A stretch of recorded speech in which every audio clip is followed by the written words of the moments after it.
Terminamos con el repaso de oncología pediátrica, chicos. Vámonos con el repaso de gastroenterología pediátrica, temas altamente rentables para tu nacional. Como puedes darte cuenta, existen temas que no tienen guías de práctica clínica, únicamente cuentan con ellas los que al final lo tienen entre paréntesis. Tales temas sin GPC, usamos el manual CTO quinta edición de pediatría y el Nelson última edición. Agregar a esto que no incluye el tema de ictericia neonatal debido a que merece una profundidad a detalle, al igual que el tema de enterocolitis necrotizante. Esos temas ya están en el Patreon por si los quieres revisar a detalle. Si todavía no estás suscrito al grupo de Telegram, te recomiendo que lo hagas, ya que subo preguntas en ARM diariamente. Únete y forma parte de la familia de estudio Legión en ARM. Empezamos con los defectos de la pared abdominal, la gastrosquisis y el onfalocele. Empezamos, chicos, con la gastrosquisis. Este defecto es un defecto en la pared anterior del abdomen.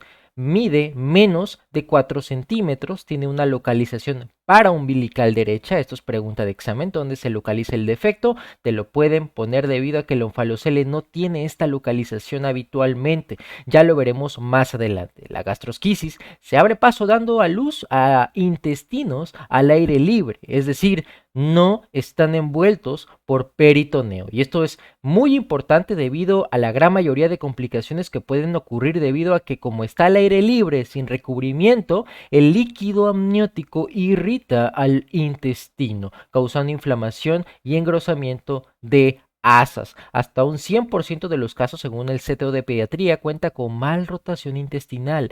Existe atresia intestinal en un 10% de los casos y puede llegar a volvularse. Esta enfermedad no se asocia a restricción de crecimiento generalmente, pero sí que se puede llegar a estrangular debido a que, como lo dijimos, el defecto es menor a 4 centímetros, o sea, el anillo es muy pequeño. Lo vimos en el tema de hernias en cirugía general. Entre más pequeño es el anillo donde sale la hernia, más posibilidades hay de estrangulación, ¿vale?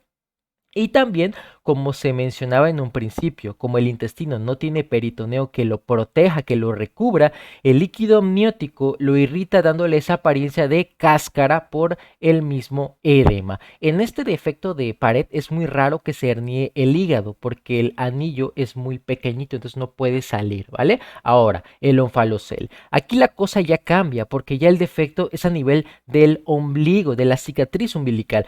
No es paraumbilical derecho, o sea, es central, y como el diámetro del defecto o del anillo es mayor de 4 centímetros, pues típicamente salen otras vísceras como el hígado y los intestinos, así como otras vísceras, ¿vale? Este defecto herniario suele asociarse a otras anomalías estructurales, siendo las más frecuentes de todas las cardíacas. También ya ha sido preguntado en exámenes pasados el síndrome de Beckwith-Wiedemann, en donde existe hemihipertrofia, hipoglucemia, onfalocele y macroglosia. Es la mnemotecnia OMA con doble H. H de hemihipertrofia, otra H de hipoglucemia, O de onfalocele y M de macroglosia, ¿de acuerdo? Este síndrome es producto de mutaciones en el brazo corto del cromosoma 11. Adicionalmente, aquí los pacientes pueden tener antecedentes de RCIU y el intestino no tiene un aspecto edematoso debido a que cuenta con la protección del peritoneo, ¿sale? El aspecto del intestino es completamente normal. Pasamos a la atresia y fístula traqueoesofágica. La atresia es una obstrucción total, no se formó de manera completa el esófago y nada puede pasar por ahí. Y la fístula es cuando el esófago se conecta con la tráquea. Y como los dos defectos coexisten en uno, se llama atresia y fístula traqueoesofágica. Según la clasificación del Abbott-Gross, la más frecuente es la 3, es decir, existe una atresia esofágica proximal con una fístula distal. Si te das cuenta, el esófago jamás va a conectar con el estómago, se queda colgado. En cambio, la fístula distal conecta con la tráquea. La más grave de todas es la tipo 4, o sea, la atresia con fístula proximal y distal debido a que todo conecta con la tráquea. Entonces, todo lo que coma el bebé va a llegar a los pulmones. Por lo tanto, si te preguntan cuál es la más frecuente, tú respondes la 3. Si te preguntan cuál es la más grave, tú respondes la tipo 4.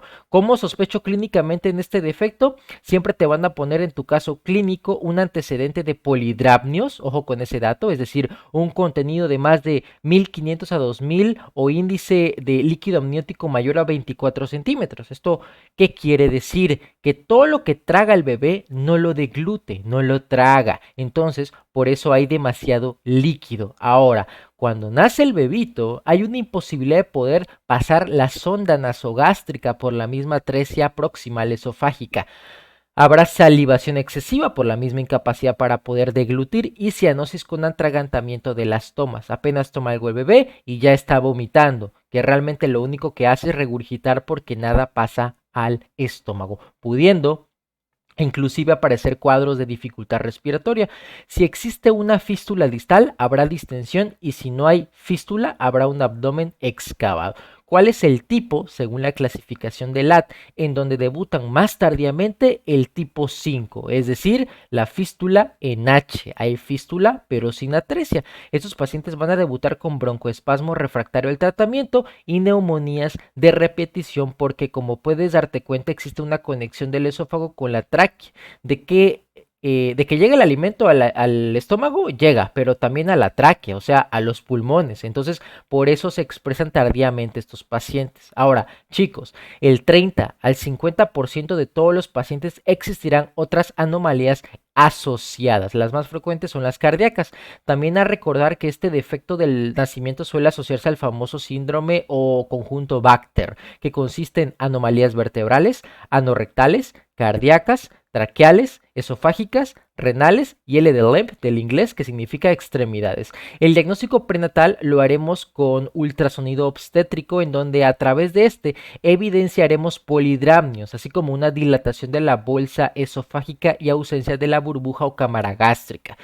Y una vez fuera de la mamá a través de una placa de abdomen, el tratamiento es inmediato, quirúrgico, siendo la complicación más frecuente después de la cirugía el reflujo gastroesofágico, principalmente en los primeros 5 años de vida, aunque hay otras como la refistulización de la anastomosis después del tracto quirúrgico. No te van a preguntar el tratamiento, pero te explico. Consiste en una ligadura quirúrgica de la fístula traqueoesofágica y anastomosis primaria término terminal del esófago a través de una toracotomía derecha. Ese es el tratamiento estándar. Pasamos al siguiente tema, atresia de Coanas. Esta es una malformación congénita del canal nasal posterior, entonces no se desarrollan completamente y dejan una obstrucción ya sea ósea, que es la más frecuente, o membranosa, que es la menos frecuente. Esta anomalía aparece en 1 de cada 7000 recién nacidos vivos, siendo las mujeres las más afectadas, que es más común que sea unilateral, pero lo más preguntado es que sea bilateral porque la clínica es muy característica. El bebé se muestra cianótico con la alimentación. ¿Por qué? Porque la única forma en la que el bebé puede respirar es por la boquita y va a desaparecer cuando llora él mismo. En cambio, en las formas unilaterales, como el bebé puede respirar de un lado, pues el diagnóstico es más tardíamente, siendo típico después de cuadros infecciosos respiratorios, rinorrea, congestión persistente, etc, etc, etc. Otro de los datos que nos pueden orientar a una atresia de Coanas es la imposibilidad de poder pasar una sonda a través de las fosas nasales. Esta anomalía suele asociarse al síndrome Charge, que consiste en coloboma, cardiopatías, atresia de Coanas, RCU, anomalías genitourinarias y afecciones en el oído. El diagnóstico definitivo lo haremos con la sospecha clínica, seguida de un TAC, que es el gold estándar de la enfermedad. Primero restablecemos una vía aérea permeable y posteriormente repararemos el defecto óseo, siendo una de las complicaciones posoperatorias más frecuentes la reestenosis, ¿vale? Hablemos de la hernia diafragmática, chicos. La hernia diafragmática es de dos tipos, Bogdalek y Morgagni. Pero como la más preguntada en el nacional es Bogdalek, hablaremos de ella primero. Este es un defecto del cierre de los canales pleuroperitoneales laterales. Pregunta de examen. ¿Dónde se localiza el defecto, doctor? Atrás del esternón hacia la izquierda, es decir, posterolateral izquierda. Por eso la mnemotecnia es back, left, back de atrás y left de izquierdo. Esta anomalía se presenta en 1 de cada 2000 a 5000 pequeñitos nacidos vivos. Para fines prácticos, el intestino invade al pulmón, asciende a través del defecto diafragmático y este ya no crece. Hay hipertensión pulmonar. ¿Cómo debutarán clínicamente estos pacientes? Imagínate, apenas nacen y ya hay dificultad respiratoria, hay cianosis e inestabilidad circulatoria por la misma hipertensión pulmonar. Tras la exploración física habrá un abdomen excavado, un tórax muy distendido porque los intestinos han ascendido al tórax, al mediastino como tal, por lo tanto hay intestinos en el tórax, por lo que si auscultamos a nuestro paciente con este estetoscopio, el Littmann, encontraremos un latido cardíaco hacia la derecha, debido a que los intestinos desplazan al corazón, habrá ruidos hidroaéreos a nivel del tórax izquierdo, así como una disminución o incluso ausencia del murmullo vesicular fisiológico, a tener en cuenta que en un porcentaje considerable habrá mal rotación asociada con hipoplasia pulmonar. Lo primero que tenemos que hacer en las visitas prenatales, ¿qué crees que es? Ultrasonidos obstétricos. Por eso es de vital importancia el seguimiento de nuestras mamás y ya una vez nacido el bebé, una radiografía de tórax, así como un ecocardiograma para poder evaluar el funcionamiento de su corazoncito y estimar las presiones pulmonares, no solamente para esto, sino para también poder descartar algunas malformaciones en asociación en este caso, pues si las hay, ¿no? Para el tratamiento, lo primero es la intubación, una vía permeable, estabilizar a nuestro paciente, su hipertensión pulmonar, y a las 48-72 horas, la cirugía, el cierre quirúrgico inmediato. En esta tabla resumimos los dos defectos herniarios, sus características más importantes para poder diferenciarlas. Hablando específicamente de la hernia de Morgagni, es un defecto del septum transverso anterior y a diferencia de Bogdalek, en donde el defecto era posterior izquierdo, aquí es derecho, siendo aquí la clínica muy tardía, el diagnóstico es muy tardío, o sea, en la adultez. Les dejo una radiografía clásica de una hernia de Bogdalek, en donde encontramos una silueta cardíaca desplazada hacia la derecha, así como también imágenes aéreas circulares, ¿de acuerdo? Pasamos a la invaginación intestinal. ¿Qué es esto, chicos? Ocurre cuando un segmento intestinal se introduce dentro de otro segmento inmediatamente a él, o sea, la tripa. Se mete en otra tripa, siendo la localización más frecuente, pregunta de examen, ileocólica. Y como la invaginación arrastra el meso afectado, habrá edema, hemorragia, obstrucción, gangrena y finalmente se perforará el segmento afectado. La etiología en la mayoría de los casos se desconoce, sin embargo, en pocos casos se ha podido ver que de manera secundaria se asocia a algunos virus como el adenovirus, a asimismo divertículo de Meckel, a pólipos, etc, etc, etc. Es una enfermedad muy común en menores de 1 año de edad. Esto vaya que es muy importante porque si te ponen un caso de un paciente de 10 años, no vas a sospecharla, al menos para el nacional, ¿no? Afecta predominantemente a los varones y es la causa más común de obstrucción entre los 3 meses y los 6 años de edad. ¿Cómo debutan los pacientes clínicamente? Con la tríada de dolor, masa palpable, en forma de salchicha a nivel del cuadrante superior derecho con su eje mayor en dirección cefalocaudal y ojo, ahí les viene el dato clave, la perla de este tema, sangrado en jalea de grosella, porque el sangrado va con moco, por eso toma ese aspecto. Los pacientes pueden mostrar una fosa ilíaca derecha vacía que se conoce como el signo de Dance. Dance. Hay crisis de llanto, vómito y para disminuir el dolor los pacientes se encogen hacia los miembros inferiores. Si no tomamos las medidas y hacemos el diagnóstico precoz, la invaginación puede avanzar causando un cese de la evacuación y finalmente el shock hasta la muerte. El diagnóstico es clínico, pero nos apoyamos en un ultrasonido o ecografía en donde se evidenciará la imagen clásica de dona, así como el uso de radiografía en donde se demostrará obstrucción. Les dejo la imagen típica de la dona, ¿no? Tiro al blanco en el corte transversal, signo de la escarapela o pseudo riñón en el corte longitudinal. Lo que están viendo es el signo de la dona o signo del tiro al blanco, que es la más preguntada de todas. El tratamiento, bueno, vamos con el tratamiento. Será la reducción hidrostática por enema y el quirúrgico en caso de complicaciones o un cuadro de más de 48 horas de evolución. El pronóstico generalmente es bueno cuando no hay ninguna complicación y se trata a tiempo al paciente, pero sin tratamiento es completamente mortal. ¿Vale? Pasamos al divertículo de Meckel. Ese es un tipo de divertículo verdadero. Ojo con eso. Es decir, cuenta con todas las capas del intestino. Cuenta con mucosa, cuenta con su mucosa muscular y serosa. Es la anomalía congénita más común del tubo digestivo, pero la pregunta es, ¿por qué se produce? Por una obliteración incompleta del conducto onfalomesentérico. Los pacientes con divertículo de Meckel generalmente son menores de 2 años. De ahí la regla de los 2% de la población menores de 2 años, más común en hombres, a 2:1, a 2 pies de la válvula ileocecal o 60 centímetros, tiene 2 centímetros de diámetro, a 2 pulgadas de longitud y uno de los más importantes, cuenta con 2 tipos de tejido, gástrico y pancreático. Es por eso que pueden hacer dolor abdominal, porque como recordarás, el tejido gástrico cuenta con varios tipos de células, siendo las productoras de ácido clorhídrico, otra pregunta de examen que ya se hizo, las células parietales. Entonces, como tiene células parietales este divertículo de Meckel, se produce ácido clorhídrico que irrita la mucosa y puede llegar a causar dolor y hemorragia.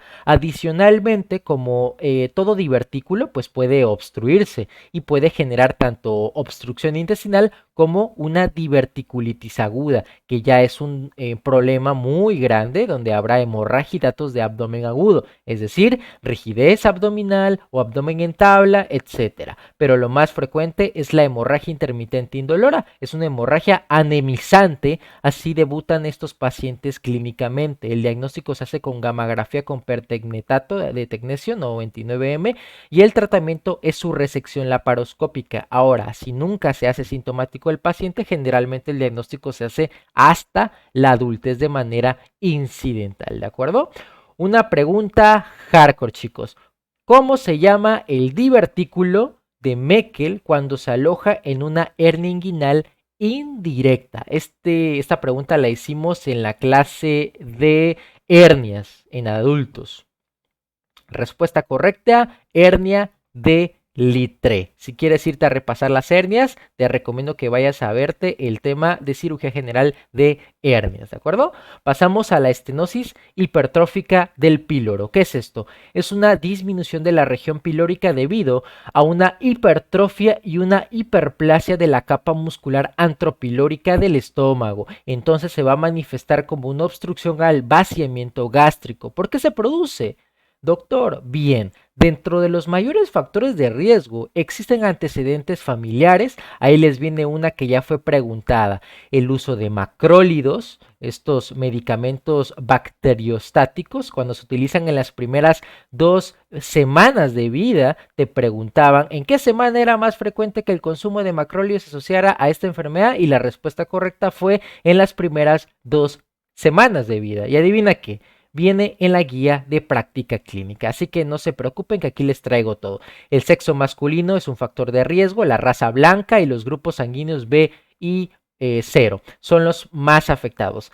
Entonces, chicos, esto es muy importante a tenerlo en cuenta. Una suscriptora me pregunta vía Telegram, doctor, ¿por qué los macrólidos? Mira, los macrólidos, como ustedes ya saben, son antibióticos, pero también actúan en unos receptores que se llaman motilina. Promueven la peristalsis, o sea, hacen que se estimule mucho la capa muscular del intestino, como tal del sistema gastrointestinal. Entonces, si a tu bebé que apenas puede con su propia, le metes estos antibióticos, claro que va a crecer, ¿vale? En cuanto a su epidemiología, es la causa de cirugía abdominal más frecuente en menores de 2 años, siendo, ojo, con este dato, la causa más común de alcalosis hipoclorémica en pediatría. Ya veremos por qué.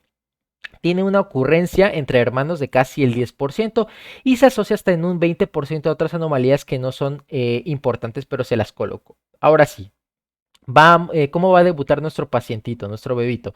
Nuestro bebito debuta en las primeras 2 a 6 semanas, comúnmente tomado como la media 20 días con vómito. Es un vómito no bilioso. Doctor, ¿por qué no es bilioso el vómito? Porque recuerda que la bilis, o sea, el colédoco, se une con el bilsum y desembocan en el duodeno en la segunda porción específicamente. Entonces, como ni siquiera la comida puede llegar al duodeno, pues la bilis jamás subirá, no va a ascender. porque hay estenosis del píloro. Por eso es no bilioso y es en proyectil porque la obstrucción es alta, es postprandial. El bebito apenas come algo y ya lo está vomitando en proyectil o en bala.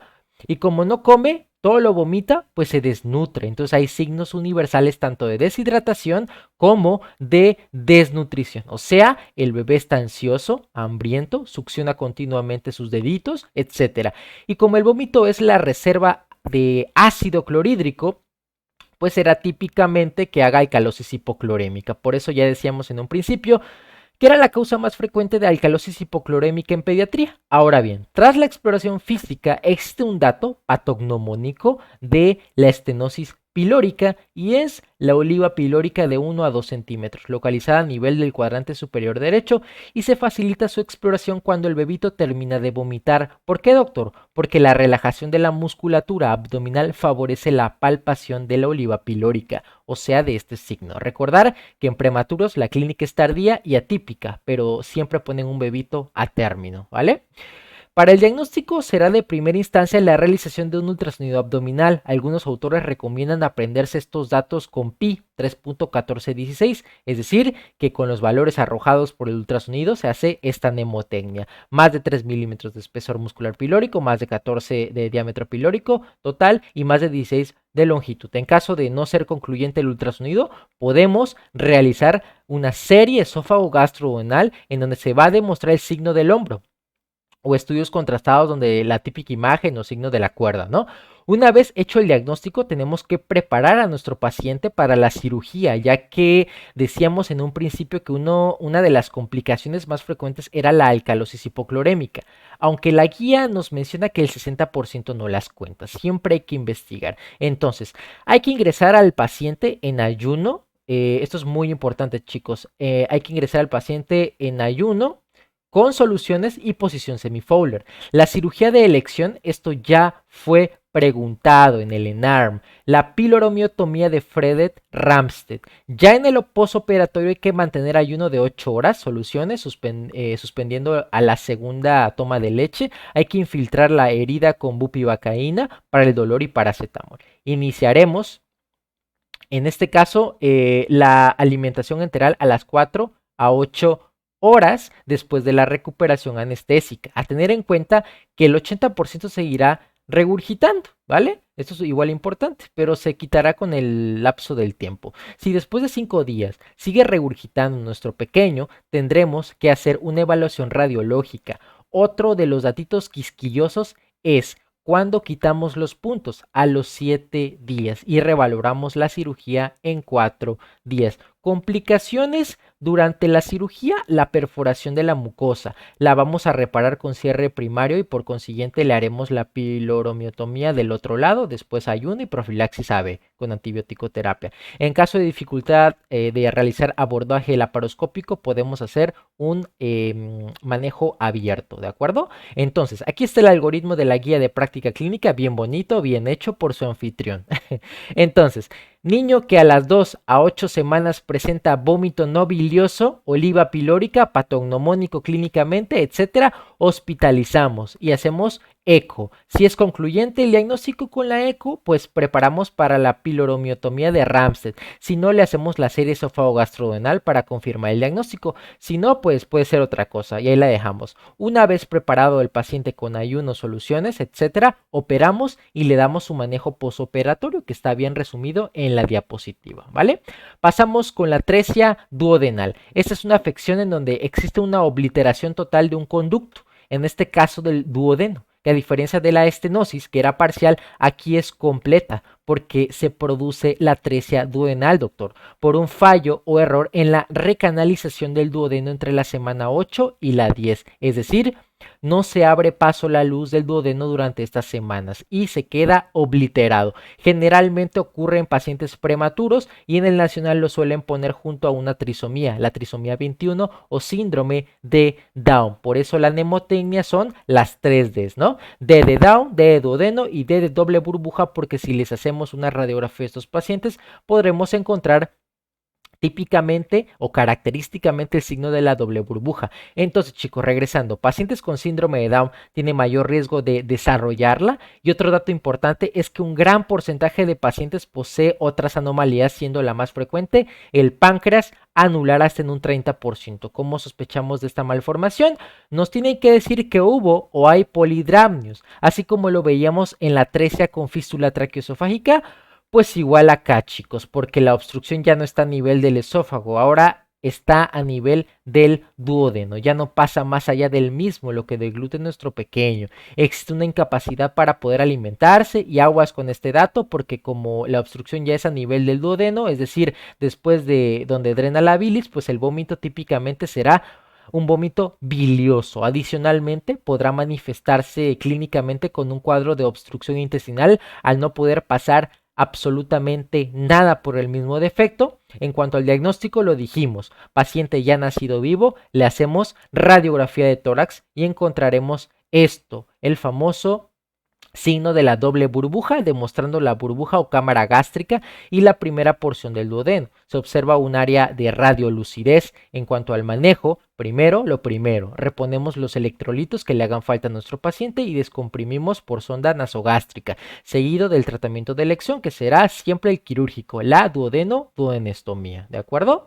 En este cuadro podremos resumir lo más importante de esas tres enfermedades, lo que veíamos primero: atresia duodenal, vómito biliar, las 3Ds, que equivalían a duodeno, síndrome de Down y la imagen en doble burbuja. En cuanto a la atresia pilórica, será una única burbuja debido a que ya no puede pasar más allá del estómago el contenido. Y por último, la estenosis hipertrófica pilórica, que habíamos mencionado que el vómito era no biliar, al igual que el anterior. Es más común en pacientes varones primogénitos, consumidores de macrólidos en las primeras 2 semanas de vida, y el signo patognomónico es la oliva pilórica, habiendo distensión gástrica con escaso gas, ¿vale? Continuamos con la enfermedad de Hirschsprung o la famosa agangliosis congénita intestinal. Esto es un problema que ocurre por la falta de inervación debido a una interrupción en la migración neuroblástica. Esto da como resultado a la ausencia completa de las células ganglionares que forman los plexos de Auerbach y de Meissner, conllevando de manera secundaria a la hiperplasia de fibras colinérgicas o parasimpáticas. Su etiología se desconoce, por lo que la gran mayoría de los casos son esporádicos, pero se han descrito mutaciones bien puntuales, como lo son las de los genes RED y EDNRB. En cuanto a su epidemiología, es la causa más frecuente de obstrucción intestinal baja en los recién nacidos, asociándose hasta en un 10% de todos los casos a otras enfermedades como el síndrome de Down, de Waardenburg, etc. El síntoma principal siempre es el estreñimiento. Durante la etapa neonatal será el ilio, es decir, un cuadro de obstrucción intestinal con distensión abdominal muy evidente. En la infancia habrá una dificultad para eliminar las heces, retraso del crecimiento, inclusive de la magnitud, compresión uretral o enteropatía pierde proteínas. Ahora, los puntos a destacar: durante la exploración física habrá una muy marcada distensión abdominal, habrá palpación de una masa fecal a nivel de la fosa ilíaca izquierda y habrá una ampolla vacía con hipertonía del esfínter anal. Apenas retiramos el dedo del ano y habrá una evacuación explosiva.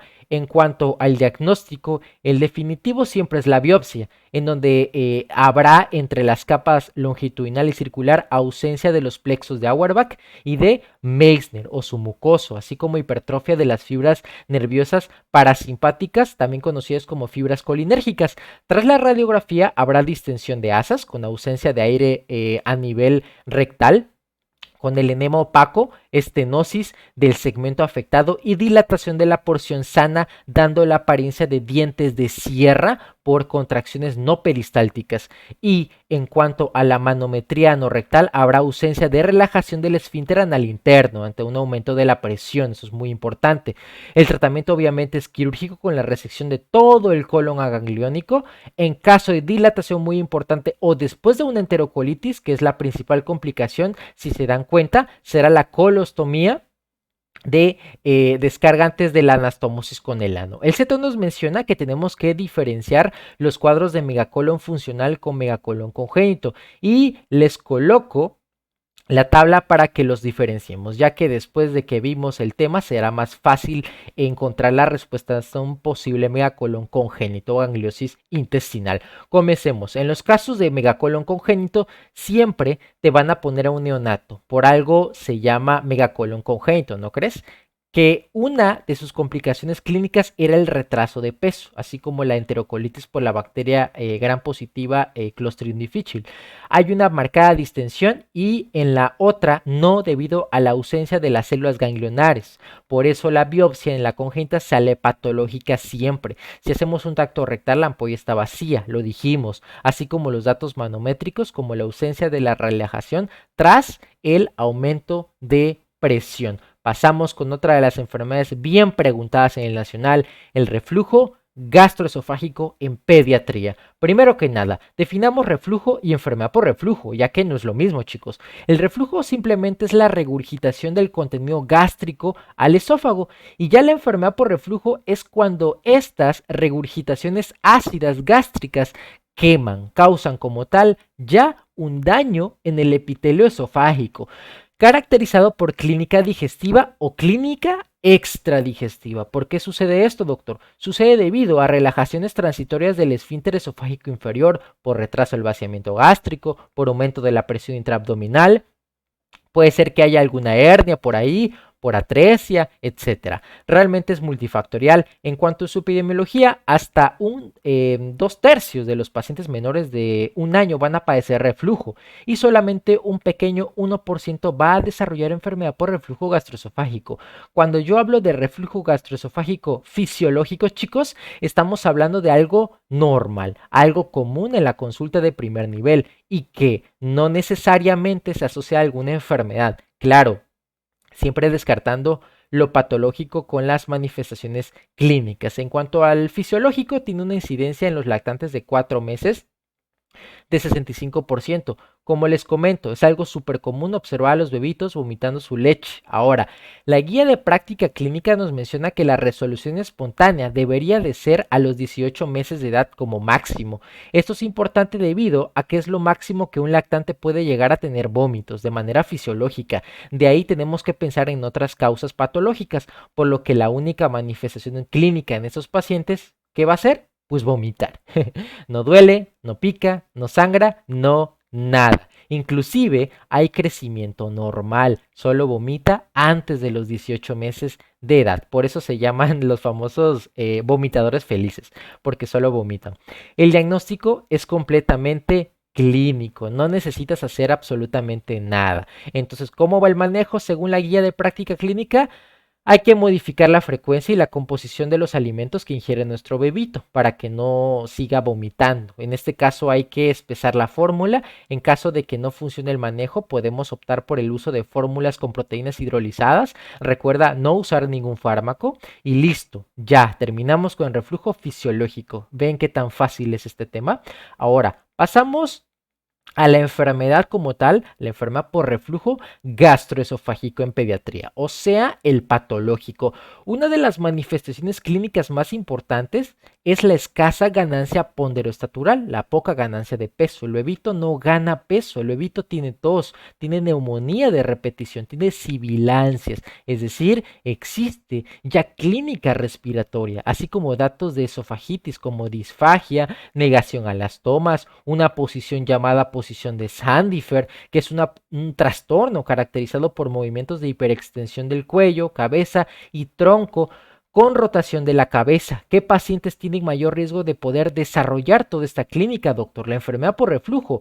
Según la GPC, pacientes con antecedente de reparación de fístulas traqueosofágicas, que ya vimos este tema, pues esos pacientes tienen mucho más riesgo de ERGE, pacientes con atresias esofágicas, pacientes con retraso mental, pacientes con hernia yatal, etcétera. El diagnóstico es completamente clínico, chicos, ¿de acuerdo?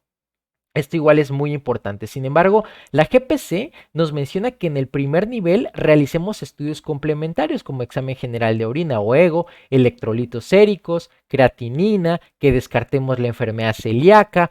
En cuanto al primer estudio a solicitar siempre será la serie esófago-gastroduodenal para poder detectar anomalías anatómicas, estructurales como tal. Y ya en el segundo nivel, por gastropedia, la pH-metría y si se puede con impedanciometría. Entonces, para que no se me pierdan, pacientes de más de 18 meses con vómito, porque dijimos en un principio que ese era el límite del reflujo del vómito fisiológico, adicionalmente tiene retraso ponderostatural, ya no gana peso mi paciente, le solicitamos laboratoriales que ya mencionamos y una serie esófago-gastroduodenal, ¿ok? Salió alterado, lo mandamos a segundo nivel a gastropedia para que le hagan su pH-metría con impedancia. También lo enviaremos a segundo nivel en caso de que nuestro paciente no haya respondido bien al tratamiento.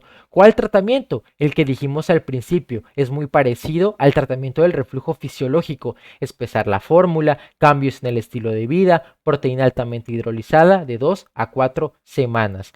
Ahora, la guía nos menciona, podemos usar el tratamiento farmacológico en pacientes con falla del tratamiento no farmacológico. En este caso, IVPs, en lactantes podemos utilizar omeprazol, lansoprazol o esomeprazol. Y en pacientes adolescentes o niños podemos usar pantoprazol o rabeprazol. Un dato agregado e importante es que jamás vamos a utilizar procinéticos ni antiácidos, chicos. Y ya de últimas, en caso de que falle el tratamiento médico, poco apego al tratamiento, que dependa a largo plazo al tratamiento farmacológico o haya complicaciones que amenacen la vida de nuestro pequeñito, pasaremos al tratamiento quirúrgico, ¿vale? Pasamos con los criterios de referencia a tercer nivel. Pacientes con persistencia de la acidez a pesar de que usen tratamiento, que los síntomas empeoren o que no se resuelvan después de los 18 meses de edad, que haya síntomas de alarma y claro, manejo dietético con falla y estudios que revelen anomalías anatómicas o estructurales, así como complicaciones como disfagia o etnofagia, etc. Un dato que dice por ahí la guía de práctica clínica, que ahí les coloqué, es que el uso de antagonistas de los receptores de la histamina tipo 2, después de 6 meses de su uso, perdón, 6 semanas, se asocia a taquifilaxia, es decir, de la disminución de la respuesta rápida al medicamento, que ya de por sí, ya ustedes ya deben de conocer que ya estos medicamentos están contraindicados inclusive en los pacientes adultos.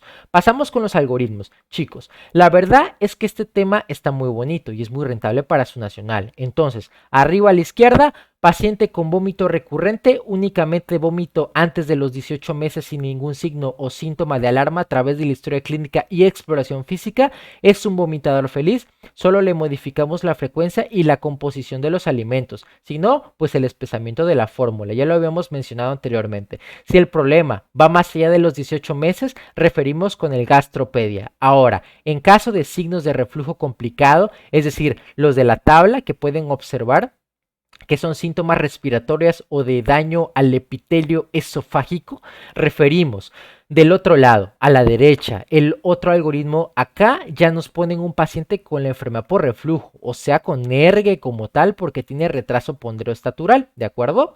Entonces, chicos, si tiene retraso ponderostatural, tiene ganancia poca de peso, tiene datos de alarma, supongamos que no, la ingesta es adecuada, sí, hacemos la serie esófago-gastrodenal, que como dijimos es el primer estudio que vamos a hacer. Si está anormal, lo enviamos a tercer nivel. Si está normal, iniciamos tratamiento. ¿Cuál? La dieta, el espesamiento de la fórmula. O iniciamos la fórmula con proteínas altamente hidrolizadas. Si no mejora, iniciamos el manejo con IVPs. Ahora, si el problema es la acidez crónica, manejamos con IVPs de 2 a 4 semanas. Si no mejora, prolongamos de 8 a 12 semanas.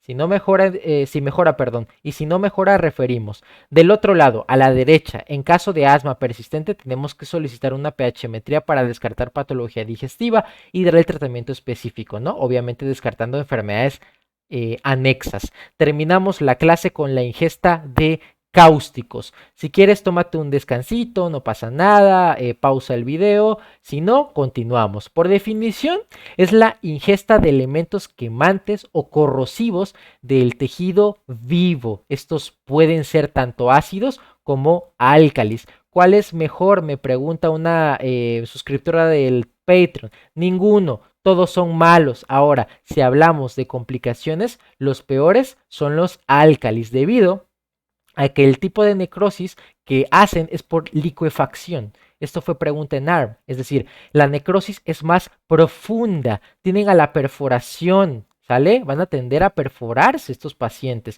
pero sus lesiones son poco extensas. En cambio, los ácidos, como ácidos que son, queman solamente la superficie, porque la necrosis es por coagulación. Son más extensos, pero menos profundos. Y existen, según la GPC, dos tipos de patrones de ingesta cáustica. Una que sea accidental, que es la más frecuente, se lleva el 80% de todas, y generalmente es por los niños, los pequeños y los alcohólicos. Y la otra es la voluntaria o suicida. Esta última puede ser debida a una enfermedad de base psiquiátrica o neurológica, y la otra por problemas sentimentales. Es algo realmente triste. Ahora, es muy sencillo esto de los nombres, porque si es ácido o álcali, los ácidos siempre llevan por nombre ácido, ácido sulfúrico, ácido nítrico, etc. Ahora, si te preguntan de álcalis, lo más probable es que sea por ingesta de sosa cáustica, porque según la guía de práctica clínica, hasta un 66% de los casos es por este último. El diagnóstico es clínico, una buena historia clínica con el antecedente de que efectivamente hubo una ingestión del producto corrosivo del cáustico. En cuanto a la clínica, el más común es el dolor abdominal, seguido de las náuseas, el vómito, terminando con dolor bucal por la misma quemazón, ¿no? Cuando me hablan de síntomas respiratorios, hematemesis o presencia de más de esos tres síntomas que colocamos en verde, es altamente predictivo de que hay un daño gastrointestinal muy severo. La GPC nos dice, las pilas de botón tienen hasta 45% de solución de hidróxido de sodio y potasio y tienen un riesgo de perforación muy alto a las 18 a 12 horas de haberlas ingerido, si es que aún se mantienen en el esófago. Vaya dato realmente perturbador. Por eso es de suma importancia la extracción de urgencia de las pilas, más que nada con nuestros pequeñitos.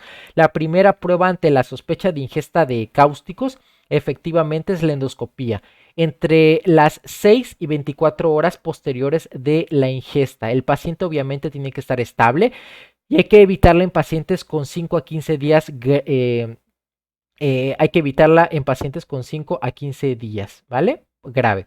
Porque es importante la endoscopía, porque nos va a evaluar la lesión, la extensión de la misma y lo más importante, el pronóstico y qué tratamiento. Claro que hay, y el tratamiento, claro que hay algunos estudios complementarios que sugiere la guía de práctica clínica que se realicen a criterio médico, como la radiografía, la biometría, la TAC, pero el más importante es la endoscopía, ¿ok?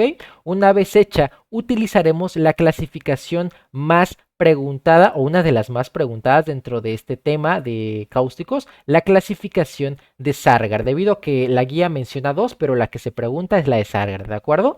En donde clasifica las lesiones en tres: estadio 1, en este caso estadio 1, la 2 se subclasifica en A y B, así como la 3 en A y B. En rojo les marqué los puntos clave para que los recuerden. La de estadio 1 serán pacientes únicamente con edema y eritema. La 2A serán pacientes con úlceras superficiales. La 2B, pacientes con úlceras profundas. La 3A, pacientes con pequeñas áreas de necrosis. Son las famosas necrosis aisladas. Y la última, la 3B, serán pacientes con necrosis extensa. Claro que a mayor estadio, mayor morbimortalidad. En caso de sospecha de perforación, tenemos que hacer estudio contrastado. ¿Cuándo se contraindica la endoscopia, chicos? Cuando la exposición lleve más de 48 horas, pregunta de examen, cuando haya obstrucción de vía aérea, cuando haya perforación de víscera hueca, cuando haya inestabilidad hemodinámica y claro, que el paciente no quiera. Una de las complicaciones al realizar el estudio endoscópico será la misma perforación, esto cuando se utilizan instrumentos rígidos. En cuanto al tratamiento, ayuno, una vía aérea permeable, antibiótico-terapia, fluidoterapia, corticoides y protectores de mucosa. Una pregunta que se hace constantemente en los simuladores y que no me vino, pero puede que les venga a ustedes en su ENARM, son las siguientes contraindicaciones para estos procedimientos. El lavado gástrico, yo sé que suena como que se lo hago o no se lo hago. Carbón activado, eméticos, está completamente contraindicado, ¿de acuerdo? Ahora sí, tratamientos específicos, de acuerdo a lo que nos salga en el Sargar. Sargar del 0 al 1, observación y tolerancia a líquidos, alta y dieta al día o a los 2 días siguientes, teniendo su revaloración a los 2 o 3 meses con una radiografía. En cuanto al Sargar 2 y 3, tenemos que solicitar interconsulta a medicina interna o UCI, ayuno absoluto, fluidoterapia, endoscopía y con pruebas de laboratorio y gabinete, protectores de mucosa, antibiótico-terapia profiláctica, en este caso las cefalosporinas de tercera generación, aunque todo aquí realmente es individualización de acuerdo al paciente. Cuando operamos, cuando haya perforación, mediastinitis y complicaciones tardías como estrechez que no responde a dilataciones. En cuanto a los criterios de referencia, todos los pacientes con sospecha de ingesta de cáusticos a una unidad de especialidad correspondiente.